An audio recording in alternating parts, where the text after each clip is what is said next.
So, hello, David. Thank you for giving me some of your time. Thanks. How are you today? It's still early, so I don't really know yet. I won't know for a few hours, but so far everything's fine. Yeah. So now we are in the middle of a European tour. Can you tell me how the tour is going so far, and also about the Hellfest gig that you had a few days ago? Yeah, it was pretty good. Every show has been good. Hellfest was probably the craziest crowd as far as how many people and how wild it was. Every day has been over 100 degrees. And so I guess that's fitting circumstances for these shows, especially one called Hellfest. I guess it should be 100 degrees, right? I don't know. We don't use the Maybe same degrees. 37, 38, 39. Yeah, something like that. Yeah. Last night was 40 something. I can't remember. 42. Yeah, I believe it was very, very warm. Yeah. So to understand your music, I do think that it's important to know a little bit where you come from. So you come from a city called Flint in France. It's not famous. What can you tell me about that city? Typical Midwestern Rust Belt city. Not a lot of money there. Not a lot of jobs. Not a lot of opportunity. If you listen to any of the songs, that is basically the description of that place. But if you don't want to take my word for it, you can just type it in, find out about it, you know what I mean? It's not really my opinion, it's kind of the consensus. And at what moment did you decide to make music and also to start writing? Do you remember that? Yeah, I think I was about 8 or 9-ish. Oh yeah. Yeah, so a long time ago. I've never wanted to do anything else. So this is the only thing I wanted to do. Just this. That's it. Yeah, So, and just started like yeah. that. Yeah. Never tried anything else either. You started to write at first and to sing? Both, yeah. Both of them. And in music, who inspired you? Because I can feel a lot of Korn, but also in some album, I had a little bit of Rob Zombie. Oh yeah. Yeah. Yeah, I think all that It's a stuff. compliment. Yeah, growing up, it was basically that stuff. You get introduced to everything. If you're paying attention, you see all different types of people, but the era of growing up was grunge, alternative, new metal, those types of 90s to 2000, that era of when they used to play videos on MTV and just all that stuff, basically. But I'll listen to anything. Yeah. Well, Korn is one of my favorite bands for sure. Me too. Yeah. I have a cap. Yeah. About your lyrics, you tell stories in your lyrics. Is it only real life stories or is it a little bit fictive sometimes? It's really real life. I guess that would be what separates it from stuff like Rob Zombie, which is kind of like character writing, I guess. Little fictional type of things. Not like that. It's real stuff, real events, real people. It's always been like that. Maybe one day I'll start writing fiction, but I just write the things that I know or the things that I've experienced. That's the only thing that really kind of inspires me. Fake stuff doesn't really inspire the same type of emotion in me, I guess. When I listen to a song, you don't really start getting a feeling from fictional shit, I guess. I don't anyway. Yeah. So this is the stuff I like to write. Your lyrics are very direct, straightforward. Does it happen that people think that you lie, maybe? Do they think that I lie? Yeah, they do. I think people think I lie because they lie. So that's pretty easy to diagnose that, but I guess I kind of understand it a little bit because it's a little bit extraordinary or unique or extreme. But I know plenty more people that have way more extreme stories than me. Mine's not even extreme in my opinion. I think it's just extreme compared to some people. They might think it's a lie, which is pretty crazy because you have people dressing up in costumes and telling fantasy stories, and they're perfectly willing to accept that. But then they're mad at me for these hypothetical lies that I tell. I don't understand when everyone is cosplaying why anyone would be upset with what I'm doing. What I like about your lyrics is that there is some links, and you talk often about two characters, King David, it's you, and the boogeyman. Who is or what is the boogeyman for you? Is it a concept? Is it a trauma? What is it? Just a nickname that I had a long time ago when I was not a popular musician. So it's you as well. A different side of me. Okay. Yeah. It's very interesting. So a little bit, not a friendly side.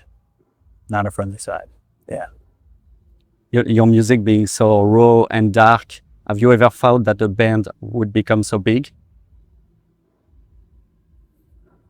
No, I don't think the band's ever been big. I don't know if we ever will be, but I don't really care. Let's talk about your latest release, not the last song, but you released 3 albums in 1 year, Rust Belt New Metal Trilogy. How and why did you decide to make it a trilogy? We had too many songs for one album. Yeah. And then also, we have a few things where we like to make series of stuff. We have a Midwest Monsters EP, a Midwest Monsters 2 EP, Rust Belt 1, 2, and 3. I just like making series of things, but also I wanted a handful of different looks at those types of records. So we were tired of the homogenized, overproduced records that people make. They're kind of fake. So we thought we wanted to record live studio records.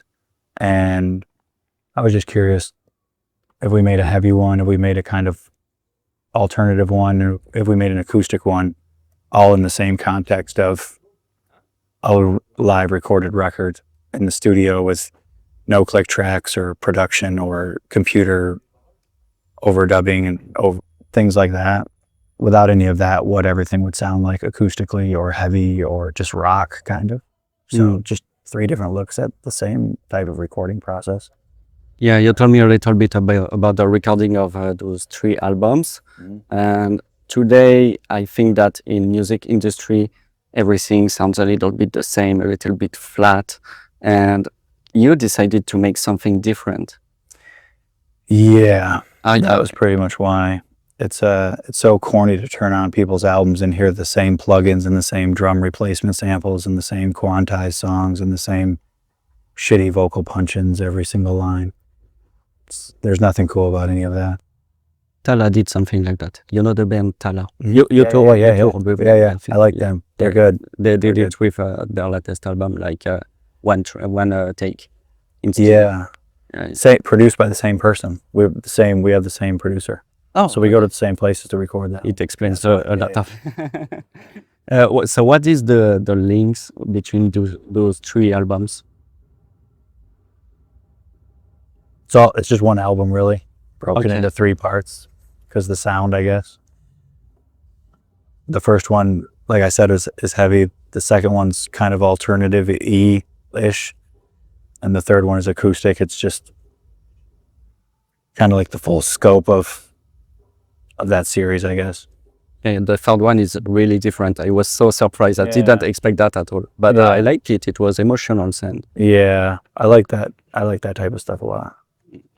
And so you did these 3 albums in 1 year, and you have already so many albums and EPs and even under the name Yavid. Yeah. How do you create so much? Your brain never stops? I guess it never stops, but I just work on it every day. I don't want it to stop. This is just what I like to do. I don't think I'd be too happy if I were making a song every month or whatever. I like to make a few songs every day. Okay. Yeah. So you wake up, you can write Yeah, that's the Any first thing I moment. do when I wake up. Yeah. Really? Yeah, no matter what. And to write so much, you read a lot.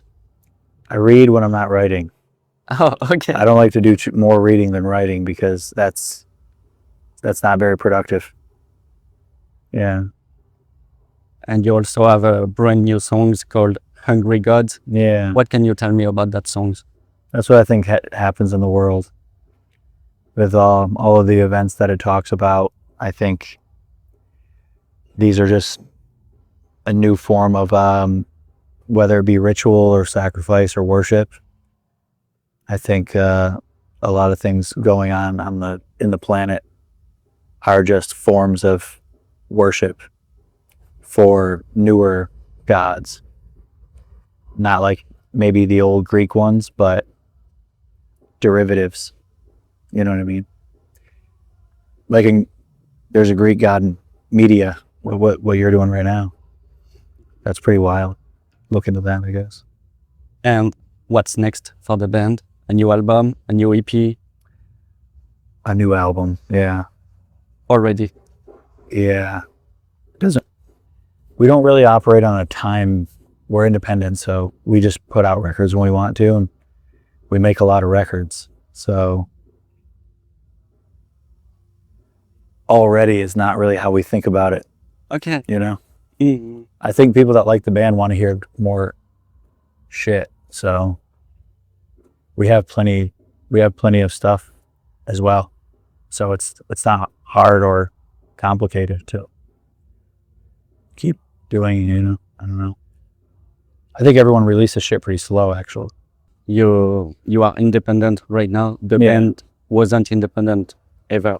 Like you have been under some labels, etc. In the past, yeah. Is it better to be independent? There's better stuff about it, yeah. There's negative things about it as well, but I don't really think of it as on a label or off a label as good or bad. You know, you can be good on a label, you can be bad on a label, you can be good off one or bad off one. You know, it's more about the deal you have, or more about the goals you might have, or what you want to do. And right now, we're just doing what we want to do. That's it. And you told me that you write, you read, you write, you read. Do you listen to music? Not really. Oh, No. In between reading and writing, I'll just do a little workout or something to stop sitting on my ass. But sometimes I'll listen to stuff, but it's not that much. I like music a lot, but unless I'm usually working on a project, so that's all I care about. I only care about the project. Sometimes listening to music seems like pacification or mindless type of. There's a difference between listening to music like art appreciation or listening to music like in the background, and I don't really do background shit tasks, you know? Yeah, I'm not really into that. I like to focus on whatever I'm doing, one thing. That's it. but is there any bands, any musical project that maybe touch you especially, that maybe you like a lot? Your band. That's it. Yeah. That's perfect. I need to make a good record so I have something to listen to this year. Thank you very much. Thanks, man. I wish you a good gig tonight. Hopefully it's See good. you soon. Thank you.